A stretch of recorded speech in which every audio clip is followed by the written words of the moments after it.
তো good evening friends, সবাই জেনে গেছো কলকাতা পুলিশে নতুন রিক্রুটমেন্ট হতে চলেছে নতুন 2024-এ। ঠিক আছে, তো দুটো এখানে পোস্ট দেওয়া আছে, কনস্টেবল অ্যান্ড লেডি কনস্টেবল। ঠিক আছে, কনস্টেবল অ্যান্ড লেডি কনস্টেবল অর্থাৎ মেল ফিমেল দুজনে অ্যাপ্লাই করতে, অর্থাৎ মেল ফিমেল সবাই অ্যাপ্লাই করতে পারবে। পে স্কেল কী আছে? পে স্কেল কিন্তু আগে যা দেওয়া হয়েছিল অ্যাজ পার এক্সিস্টিং রুলস হিসাবে যে পে স্কেল আছে সেটা কিন্তু দেওয়া হবে, এখানে কিন্তু ডিটেলস উল্লেখ করা নেই। রিজার্ভেশন ভ্যাকান্সি কী আছে? অর্থাৎ আলাদা আলাদা ক্যাটাগরি ওয়াইজ রিজার্ভেশন কিন্তু ভাগ করা আছে। আনরিজার্ভের জন্য আছে 519টা। আমি মেনগুলো করে দিয়েছি। যারা ইসি, home guard, civic volunteer, sports quota, EWS যারা আছো তোমরা প্রত্যেকে এলিজিবল, প্রত্যেকে আলাদা আলাদা করে ভ্যাকেন্সি এখানে ভাগ করে দেওয়া আছে।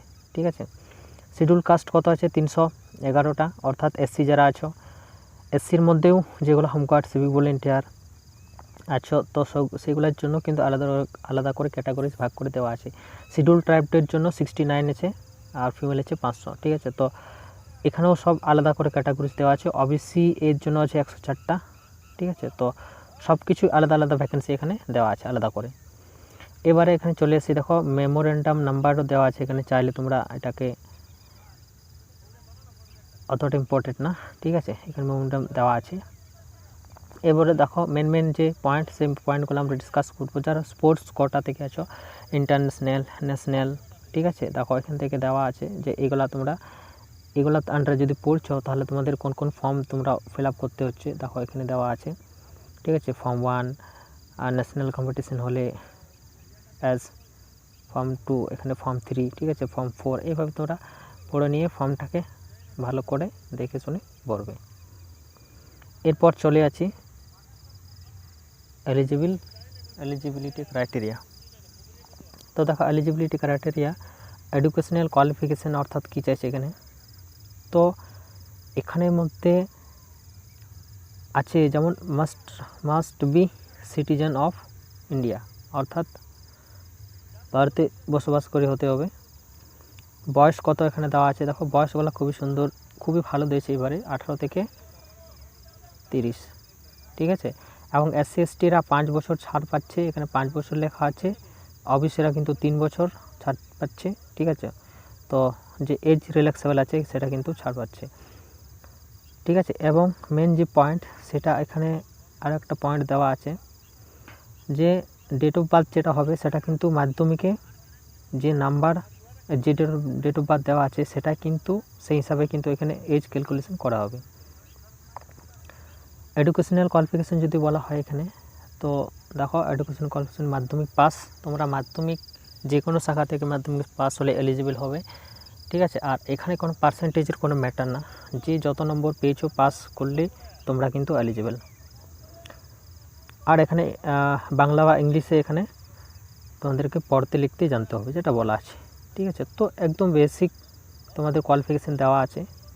এই যোগ্যতাতে তো সবাই আছো। ঠিক আছে, তো যারা ইন্টারেস্টেড আছো ফর্মটাকে একবার ভালো করে দেখবে, নিয়ে ভালোভাবে তোমাদের চাইলে তোমরা ফোন থেকে ফিল আপ করার চেষ্টা করো না, তোমরা সাইবার ক্যাফে গিয়ে ফর্মটাকে ফিল আপ করা। আর সাইবার ক্যাফ যখন কিন্তু প্রচণ্ড ভিড় থাকে না, তখন কিন্তু ফর্মটাকে ফিল আপ করাবে না, কারণ সেই সময় প্রচণ্ড ভুল হওয়ার সম্ভাবনা থাকে।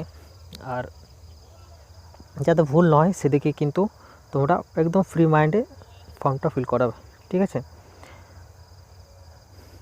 ঠিক আছে, এরপর দেখো এখানে দেওয়া আছে মিনিমাম ফিজিক্যাল মেজারমেন্ট। ঠিক আছে, তো মেজারমেন্ট কী আছে, মেলদের জন্য দেওয়া আছে, এখানে মেল দেওয়া আছে কত দেওয়া আছে দেখো 61, 67। ঠিক আছে, আর SC/ST 160। তো খুবই ভালো দেওয়া আছে এখানে মেজারমেন্টটা। এই বয়স এই মানে মেজারমেন্টটা খুবই কম। ঠিক আছে, তো যারা এলিজিবল আছো তো ভরে দেবে। সেমভাবে এখানে ফিমেলটারও দেওয়া আছে আলাদা করে। ঠিক আছে, 160, 152 STদের জন্য, SC/STদের জন্য 152। এরপরে দেখো নেক্সট পয়েন্ট যেটা আছে সিলেকশন প্রসেস কী আছে। ঠিক আছে, অনেকেই আগের থেকে বলছিল যে এই বছর যে মানে রিক্রুটমেন্ট হতে চলেছে, তো এখন অবধি এখানে করে দেওয়া হয়নি। বলছিল কি যে প্রথমে মাঠ হবে, তারপরে কিন্তু প্রিলি হবে, ঠিক আছে। তো কিন্তু এখানে ফার্স্টে প্রিলি হচ্ছে, উল্লেখ করে দেওয়া আছে, ঠিক আছে। তো দেখো ওখানে সিলেকশন প্রসেস, তো সিলেকশন প্রসেসকে যদি আমরা দেখি, তো দেখো এখানে ফার্স্টে প্রিলি আছে, ঠিক আছে।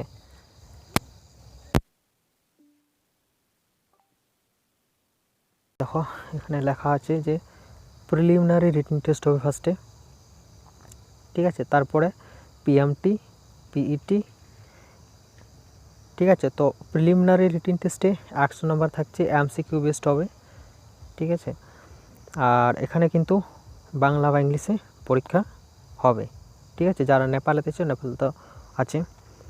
সিলেবাস কি আছে, তো প্রিলিতে যদি আমরা দেখি, তো প্রিলিতে general awareness and general knowledge, ঠিক আছে। এলিমেন্টারি ম্যাথমেটিক্স মাধ্যমিক স্ট্যান্ডার্ড হবে, আর রিজনিং থাকছে। 40 নম্বর থাকছে জেনারেল অ্যাওয়ারনেস অ্যান্ড জিকে, আর ম্যাথ 30, রিজনিং 30। তো খুবই ভালো নাম্বার। আর এখানে কিন্তু একটা 1/3 নেগেটিভ কিন্তু এখান থেকে কাটা হবে, বোঝা গেছে? তো ঠিক আছে, এরপর চলে আসছি ফিজিক্যাল মেজারমেন্ট টেস্ট কি দেওয়া আছে, চলো এখানে দেখে নিই একটু।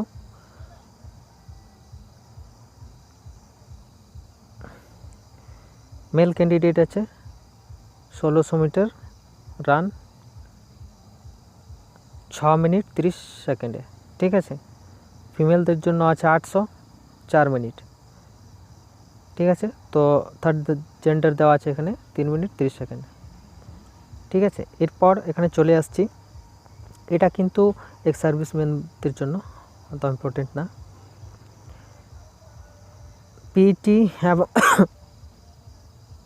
পিএমটি এবং পিইটি কোয়ালিফাই করলে এখানে কিন্তু ফাইনাল রিটেনের জন্য 50 মার্কের এক্সাম হবে, 85 মার্ক, ঠিক আছে। আচ্ছা, এখানে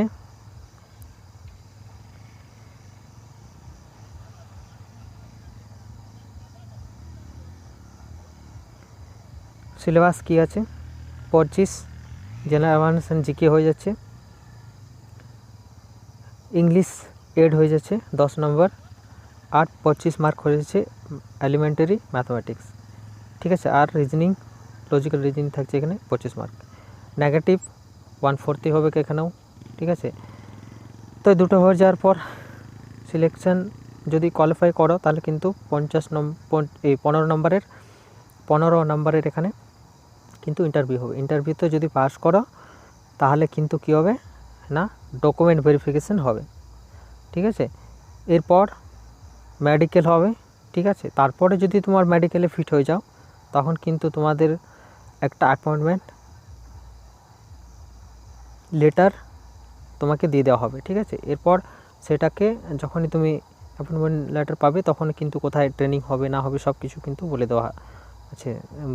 দেওয়া হবে সেই অ্যাপয়েন্টমেন্ট লেটারের মাধ্যমে, ঠিক আছে। এখান থেকে কবে থেকে অ্যাপ্লিকেশান স্টার্ট হয়েছে, 1/3/2024, ঠিক আছে।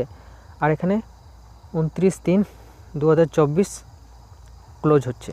তো সবাই চেষ্টা করবে যাতে তার আগে ফর্মটাকে ফিল করা হয়, ঠিক আছে। কারণ শেষের দিকে না প্রচণ্ড সার্ভার জাম থাকে, তো তাই অনেকেই করতে পারে না। আর যত আগের দিকে ফর্মটাকে ফিল আপ করবে তত ভালো, কারণ অনেক সময় সেন্টার ফুল হয়ে গেলে দূরে দিয়ে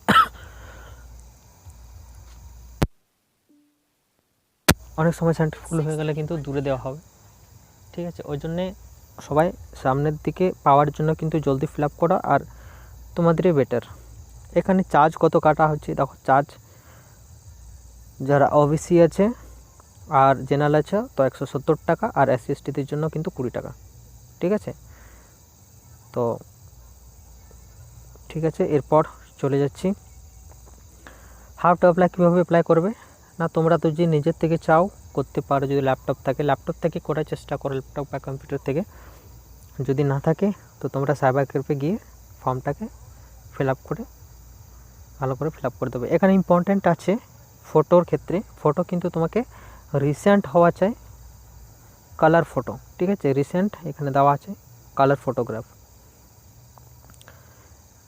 নট মোর দেন 3 মাস পুরনো হওয়া চলবে না, ঠিক আছে।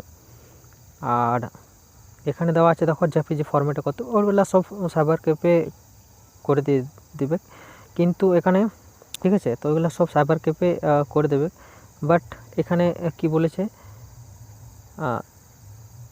In case of mismatch of signature name form is liability to be rejected, ঠিক আছে। তো এখানে কিন্তু ভালো করে সিগনেচারগুলোকে দুবার মিলাই নেবে, যে সিগনেচারটা কার্ড আপলোড হচ্ছে, ঠিক আছে, নাহলে কিন্তু রিজেক্ট হয়ে যাবে। অন্য কারো সিগনেচার যদি নামের সঙ্গে না ম্যাচ হয় কিন্তু রিজেক্ট হয়ে যাবে, ঠিক আছে, বলে দেওয়া আছে। আর এখানে মেন যে আছে সেটা হচ্ছে যে ফটোর যে ব্যাকগ্রাউন্ড, সেই ব্যাকগ্রাউন্ড কিন্তু এখানে হোয়াইট হতে হবে, দেখো লেখা আছে must be on white background, ঠিক আছে। তো ব্যাকগ্রাউন্ড সবাই হোয়াইট করে নিয়ে আপলোড করবে, ঠিক আছে। আর ইম্পর্টেন্ট এখানে কিছু নেই, তো ঠিক আছে। আর ভিডিওটা ভালো লাগলে একটা লাইক করো, ঠিক আছে। এরপর নেক্সট যে পয়েন্টের আছে সেটা হচ্ছে এডিট উইন্ডো। যারা ইন কেস কোনোভাবে ভুল করে থাকো, তো একটা এডিট উইন্ডো ওপেন হবে, কবে থেকে ওপেন হবে না, 1/4/2024 থেকে ওপেন হচ্ছে, 7/4/2024 শেষ হচ্ছে, ঠিক আছে। তো এডিট উইন্ডো দেওয়া হবে, বাট তোমরা ভালোভাবে ফিল করো যাতে ভুলভাল না হয়, সেদিকে তোমরা লক্ষ্য রাখবে। এরপর সব কিছু ঠিকঠাক ফর্ম ফিল আপ হয়ে গেলে তোমরা প্রিপারেশনে স্টার্ট করে দাও।